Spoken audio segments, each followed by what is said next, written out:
organic, unpredictable, unknown, lovely, beautiful, a sense of fulfillment. This is part of the pleasures of life and not the chores of life.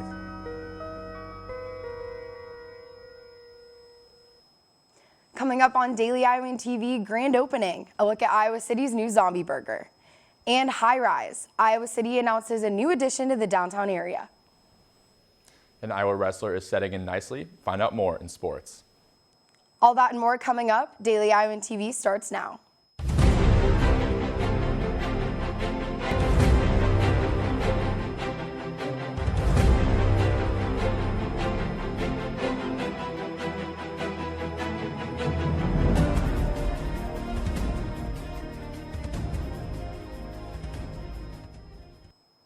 Good morning and thanks for joining us. I'm Becca Scadden. People from Iowa City are talking about the new hamburger place that's quote-unquote to die for. Reporter Haley Van Dyke took a trip to Zombie Burger to see what it was all about. 13th, Iowa City residents officially won't have to drive all the way across Iowa City anymore to get their Zombie Burger fix. For Zombie Burger's now 4th location, they couldn't be more excited to share it amongst these well-known college towns. Our burger is gourmet, with emphasis on the gore. We specialize in specialty burgers. We have a special grind that is just zombie for the actual beef patty, and we take a lot of pride in creating different toppings and creations that we think that each guest will attract to. To make things quick for students, they've created a shake lab. Shake lab concept is more of a quick counter service style, and offers all the shakes and a limited amount of the burgers as well. Vegetarians, don't be so discouraged. There's something for you too. We have a vegetarian and a vegan patty for guests. We also do a chicken breast and a portobello mushroom cap too. Thanks to Ron Wagner, the restaurant is filled with fun zombie-obsessed decor and an eclectic menu selection for their customers to enjoy. Ron Wagner, he is an artist out of Des Moines. He has brought the murals to all of our locations for Zombie Burger. I'm Haley Van Dyke from DITV. Come check out Zombie Burger, it's to die for. After years of public debate, Iowa City has approved the creation of a 15-story high-rise building. The Chauncey Tower is set to be built in the downtown area on Gilbert Street, somewhere between College and Washington Street. The high-rise plans on bringing a bowling alley, movie theater, and multiple restaurants to the downtown scene. The project is expected to bring more than $250,000 in property taxes for Iowa City and Johnson County within its first year. City officials have not yet given an exact date for when the project will begin. Finals week events are being held all over campus to help Hawkeyes de-stress during the most challenging time of the semester. Some students may be in denial and some have been studying for hours on end. But how are students coping with the late night stress, study sessions, and lack of sleep? Free food, chair massages, and therapy dogs. Although it may be the toughest week of the semester, Christmas break is just around the corner, and University of Iowa students seem to be enjoying all the perks being served at the IMU. So far we've had a good time. Pancake breakfast this morning was pretty great. Got us flipping pancakes. I think they're great in the fact that they can de-stress people, and especially events that can take people's mind off of the things that really bother them. Mercy Hospital in Iowa City is partnering with Unity Point Healthcare in Cedar Rapids. Mercy will no longer be sponsored by Sisters of Mercy West Midwest Community. Margaret Reese, the director of marketing at Mercy Hospital, says affiliation with a larger system will strengthen both organizations and make it easier to negotiate with a wide range of insurance providers. More information on their mission will be released in the next few months.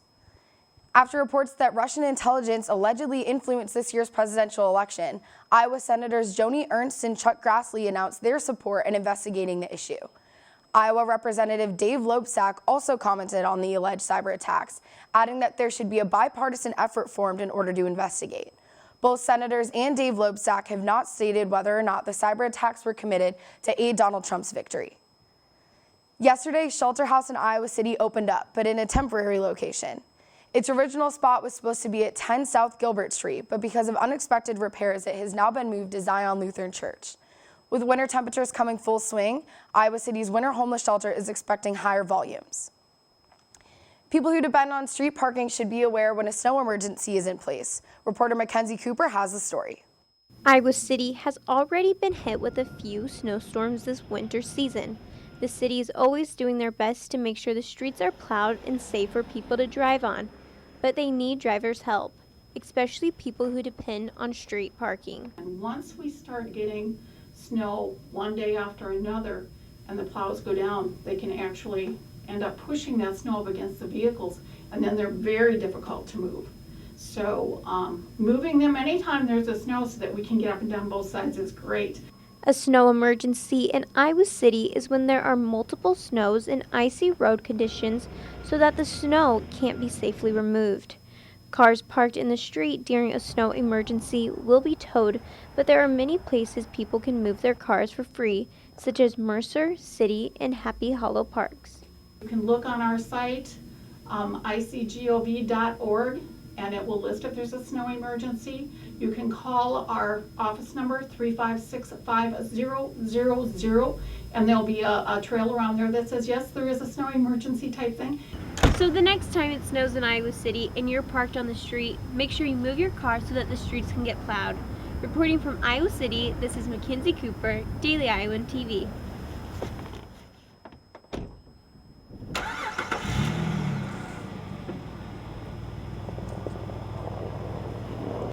Speaking of snow, we haven't gotten any in the past couple of days, but I think we may have some inches in the next couple of days. We have Alexis Tansey standing by in the weather studio. Alexis, what's the forecast looking like?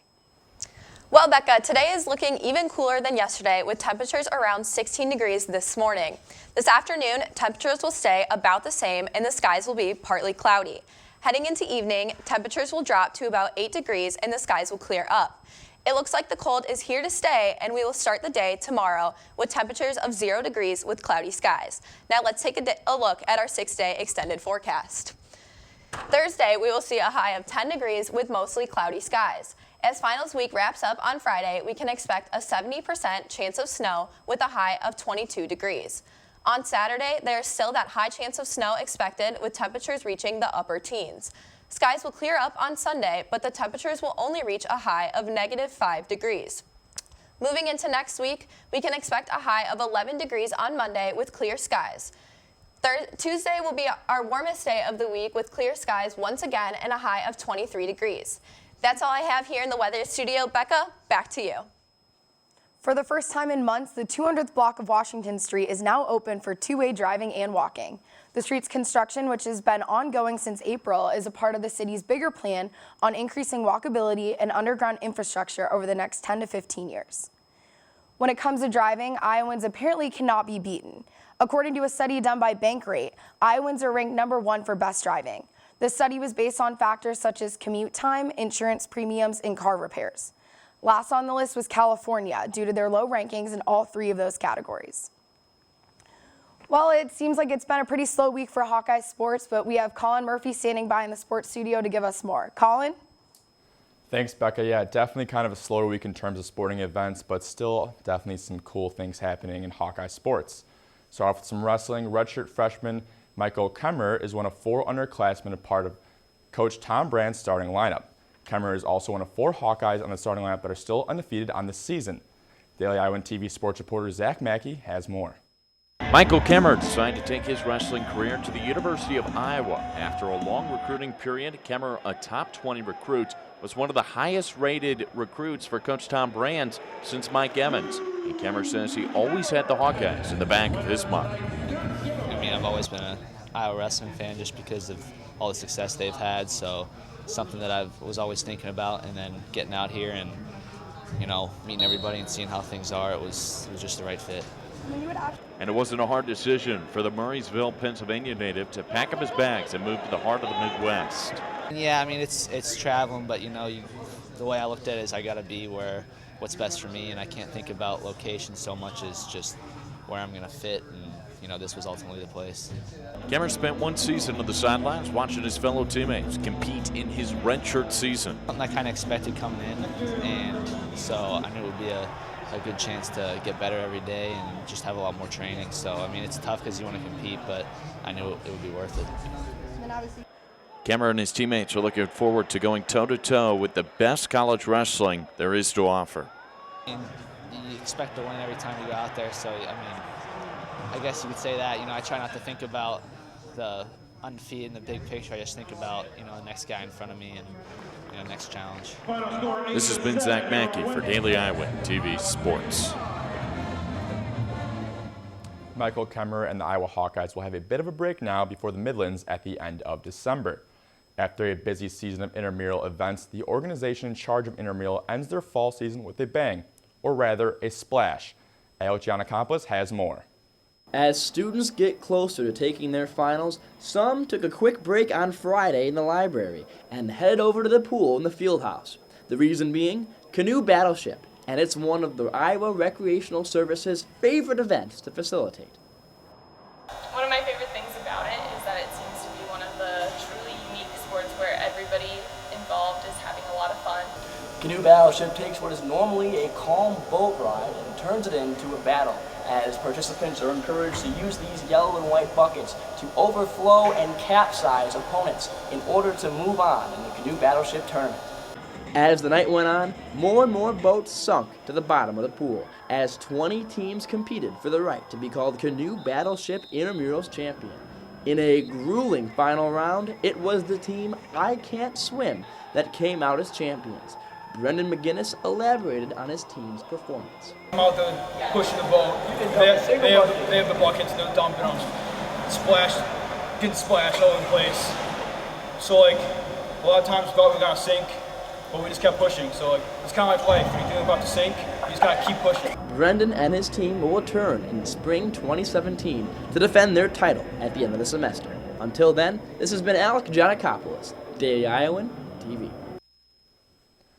Every year, Canoe Battleship is hosted the weekend before finals for any daring enough to play. And honestly, I don't know if I would be daring enough to play. Don't really like being in cold water that much, so, you know. Tomorrow morning, we focus in on an Iowa track and field athlete that just seems to be getting better and better, while also diving into the Iowa basketball upcoming matchup with in-state Panthers of the University of Northern Iowa. Becca, back to you at the desk. Well, that's all we have for you here this morning. Be sure to check out our website, dailyiowan.com, for all the latest news between Monday and Friday. And also don't forget to pick up today's print edition of the Daily Iowan. For even more updates for Daily Iowan TV, I'm Becca Scadden. Have a great day, Iowa City, and we'll see you back here tomorrow.